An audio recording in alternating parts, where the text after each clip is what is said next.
how do we, as an organization, help physicians to choose wisely, which of course then leads us to the discussion about the Choosing Wisely campaign, I think brilliantly started by the American Board of Internal Medicine back in 2012.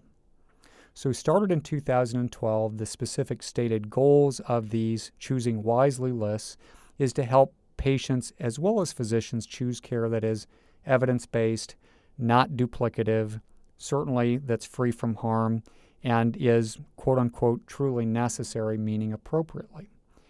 There are a variety of professional societies. I think most professional societies in the United States have responded with lists of anywhere from 5 to maybe 10 or more recommendations for choosing wisely. At last count, there were over 540 specialty society recommendations. Of those 540, 21 related to blood transfusions, 88 related to laboratory testing, 139 related to imaging, so essentially half of the Choosing Wisely list hits the big three that we talked today about, blood, laboratory, and imaging. That being said, although I think this is brilliant, it's a great effort, there still is some debate today as to whether we're moving the needle. So in the back half, we're going to talk about, what is the way forward? How do we develop a blueprint for actually executing on high-value care? The good news is there certainly is no need to start from scratch. Many of the lessons learned developing comprehensive patient blood management programs can and should be applied to high-value care programs. There are a growing number of resources, including excellent ones from the Alliance of Academic Internal Medicine Programs and the American College of Physicians, and several good articles, one which I note here on this slide by Eaton et al. In JAMA Internal Medicine, talking about evidence-based guidelines to eliminate repetitive testing. So what I'll propose to you is at least one model that may be useful to you to develop comprehensive high-value care programs within your health systems. And this is actually a model that's been built at a large health system in Michigan, McLaren Healthcare. At the top of this organizational structure, you'll see that there is a high-value care steering committee, which provides essentially command and control. That steering committee is chaired by the system chief medical officer and has a number of other physician leaders from across the system that represent different specialties. The main roles of the steering committee is to develop a strategic plan, to identify and prioritize projects that will advance high-value care, and to set system and individual goals and key performance metrics.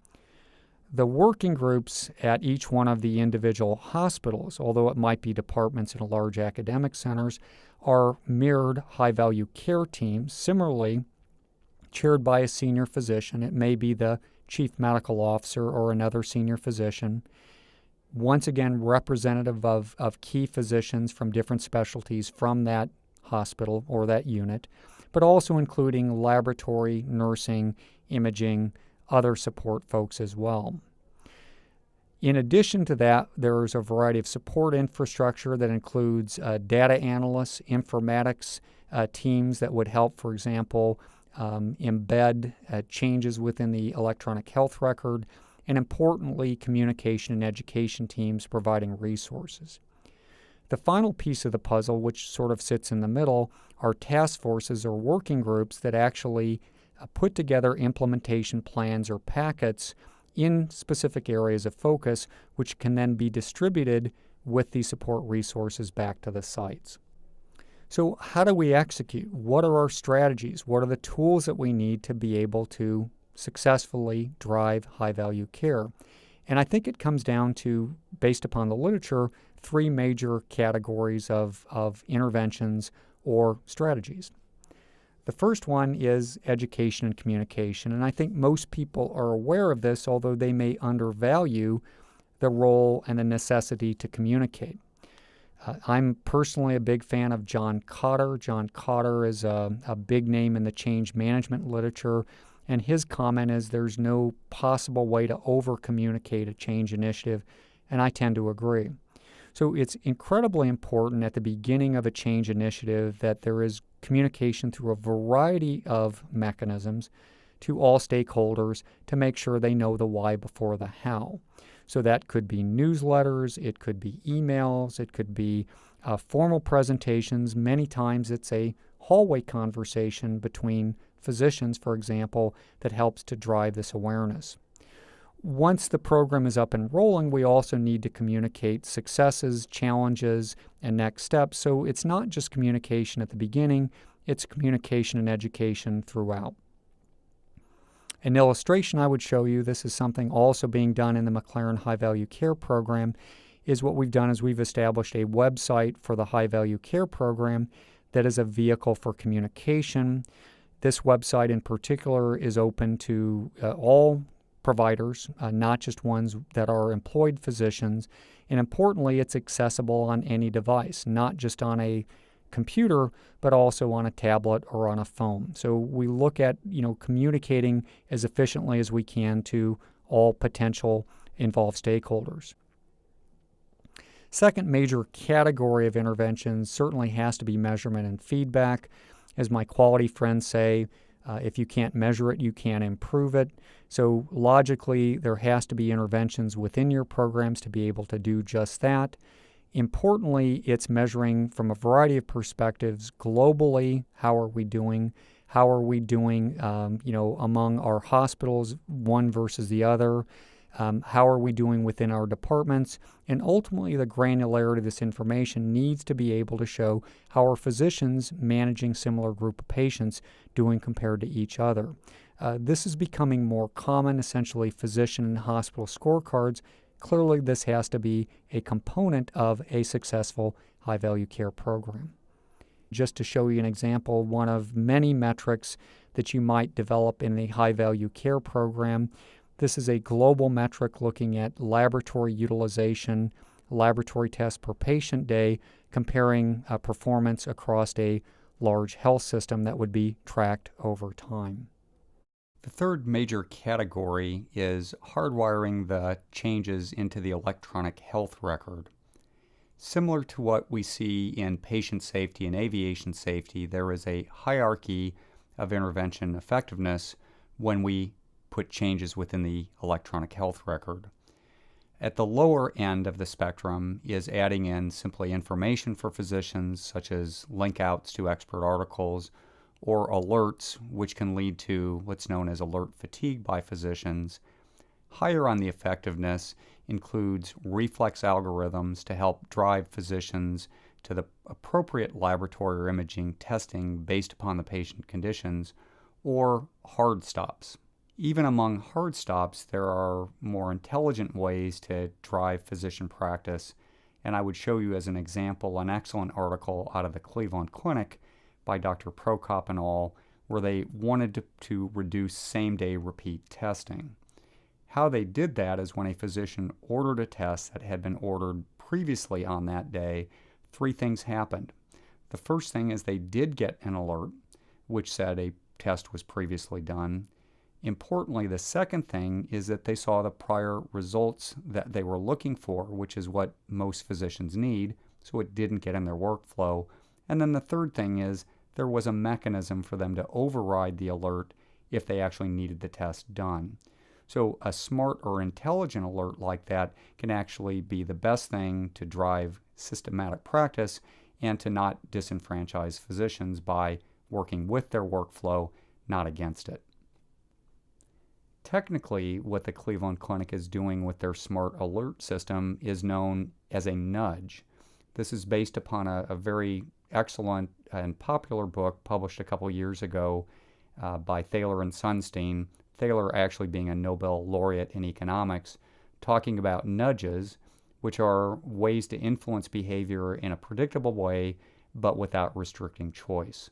So in the example of the Cleveland Clinic, they could still order that test, but they nudged them into abandoning the order because the prior results were displayed. This is going to be a growing opportunity in healthcare using nudges such as the Cleveland Clinic did here, and we certainly have other examples today, including defaulting to single units for red blood cells for non-bleeding patients, placing generic medications higher on a drop-down list than brand names, and using prompts within the EHR to make sure that patients get the appropriate referrals, for example, to post-cardiac rehabilitation.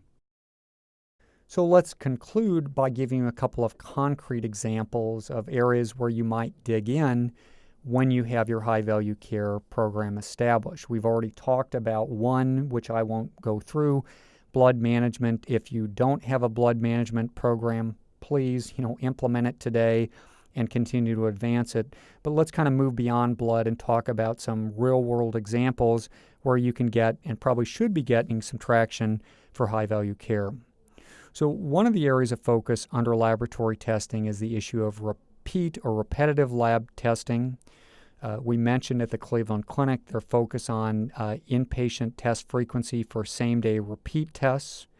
There is also the issue of repeat daily testing, daily complete blood counts, daily complete medical metabolic panels, and many times this is just driven by that single checkbox, CBC to infinity, BMP to infinity, and then also once per stay testing. Interestingly, we see in really good hospitals patients coming in and having 2 or 3 lipid panels on the same admission, 2 or 3 TSHs. Again, these are things that often occur unbeknownst to the physicians ordering them, so these are all good opportunities. There are most certainly opportunities on the outpatient side as well. As I mentioned, a setting of frequency and sticking to that frequency for things such as lipid panels, hemoglobin A1Cs, vitamin D testing, even to the extent of looking at one-time testing for tests such as genetic testing. So key area of focus here would be looking at areas of repeat lab testing. Another great opportunity that we see and has certainly been well written about is the concept of a laboratory formulary. I would guess that most of the people on the line here are familiar with a P&T committee, a pharmacy and therapeutics committee. This is essentially applying that principle to your laboratory formulary. So P&T committees were established to be able to make sure, do we have the right things on our medication formulary? Are there things that we should remove? And how do we monitor what we have? Same thing for lab. So under a lab test formulary, we would be looking at those 1,500 tests and removing tests that have very limited utility, for example, bleeding times. We should then look at, once we have the formulary to where we need it, looking at the appropriate use of that formulary in terms of tests that are on the formulary but are perhaps misused or not used in the appropriate order. We need to look at laboratory diagnostic algorithms. Many times the physicians know that they want to get to a diagnosis or rule out a diagnosis such as hypoparathyroidism, but don't necessarily know those tests. And this becomes a mechanism as well, kind of like pharmacy and therapeutic committees in the past, to say if there's a new test that someone wants to bring on, whether that someone is a physician or, for that matter, an outside agent, there has to be a review process to do that. So lab test formularies makes a lot of sense. Reference lab testing, or some people call this send-out testing, is another key area of focus. Definitely, if there's anyone listening to this that works in the laboratory or runs a laboratory, this is probably top of mind. The reason I say that is most hospitals that are seeing increases in their laboratory budget, it's not so much on the inpatient side, it's on these send-out tests, which are growing in frequency in terms of cost. Much of this ends up being genetic and molecular testing. I heard recently that there's over 3,500 genetic tests that are out there, and 10 new tests are added every week. The problem is that there's not a lot of evidence behind the use of those brand new tests.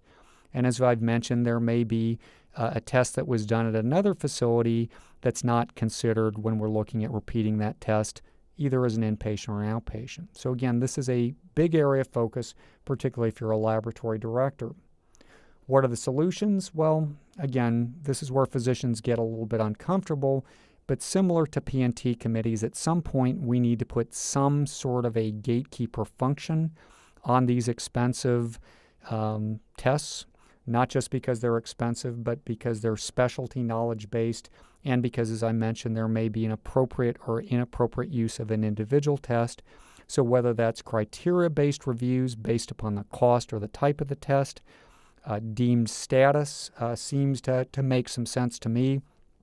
If you're a physician, an oncologist who's very comfortable and knowledgeable about specialty testing for cancer, you may not need any checks and balances, but if you're a primary care physician, you probably do need some sort of a review. I think downstream, what we're going to see is an expanded use of genetic counselors as team members. These are folks who are unfortunately fairly limited in terms of their number. I think there's about 6,000 for the entire United States, but I think it's a really smart thing to involve genetic counselors as part of the review process to make sure we get the right test for the right patient in the right order. So all of these things I think are very fruitful areas as well. One I'll throw in here, a lot of this because I'm an anesthesiologist. I think that the improvements in perioperative testing need to be done. Most people who have looked at that still see a wide variation in the amount of preoperative testing, ranging from very little to quite a bit. This, again, has to do with sort of lags in implementation of knowledge. Certainly the American Society of Anesthesiologists and the Choosing Wisely lists have tried to cull down the amount of testing, citing literature that says there's less need for testing than we previously had thought. And I think there's a side benefit to reducing the amount of testing down to what is evidence-based. We can also focus in this perioperative testing on making sure patients are tuned up. Again, the right testing to drive the right outcomes for the patient, not just when they're in the hospital, but beyond. So perioperative testing, I think, is another great opportunity. So the final area that I'd like to talk about, and this is one of many areas for high-value care, is an evolving area known as shared decision-making. So what shared decision-making is, technically, it's a defined process between a clinician and a patient when there is more than one good option for their care, test, treatment, etc. The goal here is that we're trying to help the patient make a decision that is patient-centric. It's in accordance with their preferences and values, not my preferences and values as a physician. And the way that we facilitate that can include things such as visual aids, as is illustrated on this particular slide. One of the benefits of visual aids is they often help cut through the clutter of health literacy, meaning that when I try to explain something to a patient, I'm kind of speaking in doctor speak. They need it more in sort of lay terms. And what we find is visual aids can be very, very helpful with that. The good news about shared decision-making, and I'll show you one example, is it's a win-win-win situation. When patients are involved in their decision-making process, it does several good things. Number one is patients are happier. Their patient satisfaction scores improve because they're engaged in the process. Number two, I firmly believe that it reduces the potential for liability because of that shared decision-making, which is also documented. And number three, it generally is less overall costly because when you give patients choices, they often choose a more conservative option than the physician would do. Now remember, physicians make decisions not just based upon what they personally would want, but also the fear of malpractice, and again, thinking what the patient might like. So again, win-win-win, happier patients, potentially lower liability, and lower costs through less overuse of resources. So I'll show you one of, I think, a growing number of studies out there that show the power of shared decision-making as a component potentially of high-value care. This study, published back in 2016, looked at a very real-world problem where patients were admitted with low-risk chest pain to an emergency department. So when a patient comes in with chest pain, there's a standard algorithm of tests that are done to try to rule out that the patient is in fact, having or not having an MI, and that includes a clinical history, EKG, and laboratory evaluations such as troponins. Even when patients rule out for a MI or a potential MI by clinical EKG and lab evaluations, we know that there still is some low percentage probability that we miss something, and that is somewhere around 2 to 3%, I believe, from this study. So based upon that 2 to 3% risk that they could still have significant disease, in spite of the fact that they've had negative studies, most physicians would say, well, let's just admit them until we can rule them out with a formal cardiac testing. In this particular study, what they said is let's let the patient choose. So in addition to being qualified or enrolled in this patient because they were in this category where they'd been viewed as low risk, they were given a scripted conversation about their choices that included a decision aid and other guidance that helped them come to that decision in an efficient manner. Importantly, for the physicians that are listening, it only took physicians an extra 1.3 minutes to be able to provide this additional information. I can tell you if you asked an emergency room physician to take 5 or 6 minutes to explain it, it would simply never happen. So what they found is when this decision-making process was presented to patients with low-value care, they saw that patients were able to have more knowledge of the risks and options associated with either staying in the hospital or going home and being evaluated as an outpatient. There was less decisional conflict between the physician and the patient.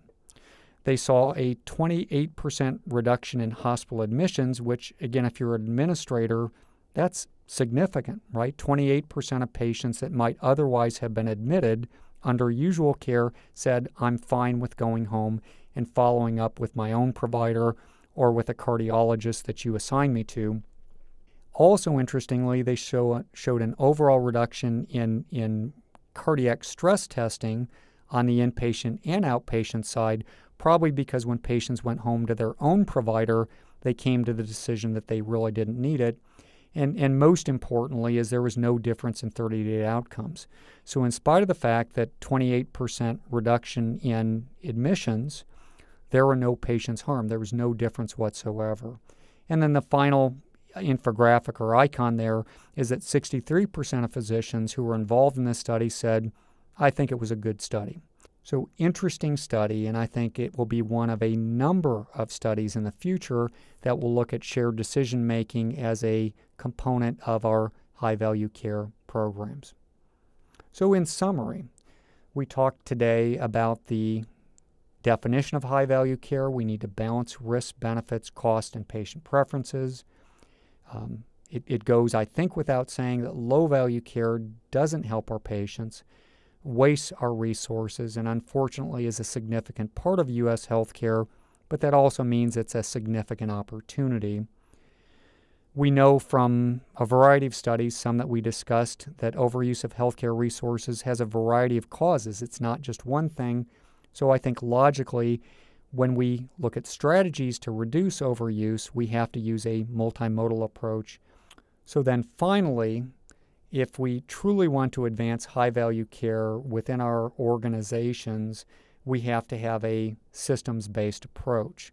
We can't leave it to individual physician heroics to understand and to read things like Choosing Wisely. We actually have to have a formal structure at the system level, at the site level, and we have to engage frontline doctors, nurses, advanced practice providers, as well as patients ultimately in the solutions.